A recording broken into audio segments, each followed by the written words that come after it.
actually, yun yung isa sa mga kaibahan nila eh. Yung poor middle class. So, ano yan, tawag dito. Isa lang ang source of income nila. Pero si rich people, meron siyang 2 to 3, 7, ganon, 6 sources of income. So, yun yung mga rich people, okay? Sabi nga, yung mga self-made millionaire ay merong 7 to 8 sources of income. Okay, so ano ba yung difference nila?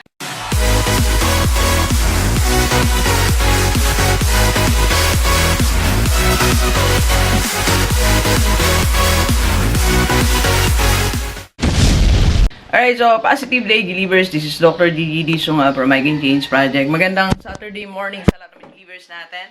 And this is the first time po tayo mapanood sa YouTube channel. Thank you very much. Yan. Please subscribe, click mo na po yan, Dr. Gigi Sunga. Okay, so Saturday, paluwas tayo with 3 appointments today. Okay, pero bago yan, bago tayo lumuwa sa vlog natin, ano ba yung kaibahan talaga ng poor, middle class, and rich people, okay? So, pagkamat ayaw ng mga delivers natin gumagamit tayo ng poor, hindi naman yung discrimination, it's just a way to describe things, okay? So, para sa akin kasi yung poor, ito yung tao na yung income niya talagang saktong-sakto lang, okay? I mean, for example, expenses niya 500 a day. Ang income niya, 500 a day. So, yun lang kasi ang term na pwede kong gamitin eh. Okay? Then, yung middle class naman, kung 500 ang expenses niya, lumalabis naman siya. Mga 600, 700, something like that. Okay? And yung rich naman, of course, sobra yan. Diba? Meron niyang other source. Okay? So, actually, yun yung isa sa mga kaibahan nila eh. Yung poor middle class. So, ano yan, tawag dito.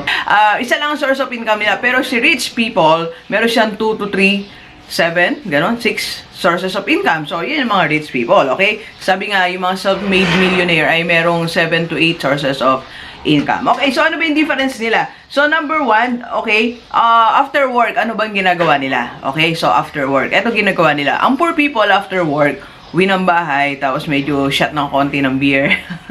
Manonood ng TV, may pagkwentuhan sa terrace, di ba? So, yun yung ginagawa karamihan ng poor after work, okay? Yun naman nasa middle class, ang ginagawa nila after work po, sa kanila po, after work ay nagkakape, di ba? Daan sa coffee shop, o kaya naman ay nakikipagkwentuhan, di ba? So, yun yung, or nagsishopping kung may time, di ba? So, yun yung ginagawa ng, marami silang time, okay? So, yun yung ginagawa ng middle class after work, okay? And yung rich people naman after work, ang ginagawa nila ito, they work on their ideas. Pag meron silang idea, it's either may pag-meeting sila, magsusulat sila, punta sila sa isang lugar, magbe-brainstorming sila, or sila mismo, gagawin na nila. Yung ideas nila, i-implement na nila. So, yun yung ginagawa ng rich people. Okay? So, after work, they do something. Sabi nga ni Jack Ma, it's, ang tawag dito, yung poor people, ang rich people, meron siyang ginagawa after work that can determine your future. Okay? So, yung kasi magdedetermine talaga ng future mo, yung after work eh. Kasi, baka mamaya yung idea mo, na ilo-launch mo, it's brilliant. So, makapagpabago talaga ng buhay mo. Okay? So, second difference ng poor, middle class, and rich people, yung Saturday nila. Like ngayon, Saturday, di ba? So, ang poor people, ang Saturday niya, nood ng TV, di ba? So, after niya manood ng TV, may pagkwentuhan uli, di ba? So, yun lang eh.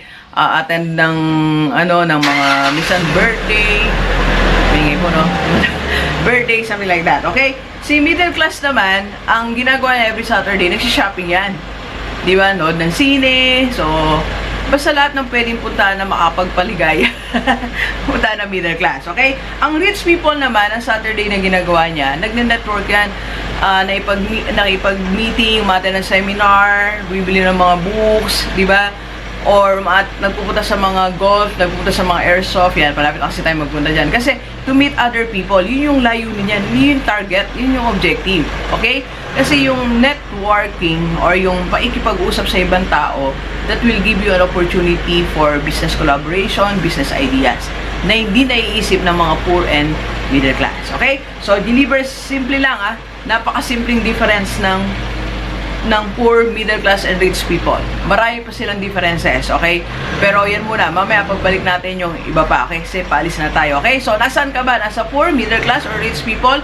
Kung nasa poor ka, jump to middle class, and or from poor to rich ka na. Kung nasa middle class ka naman, jump to rich, being rich. O, madali na yung gawin nyo.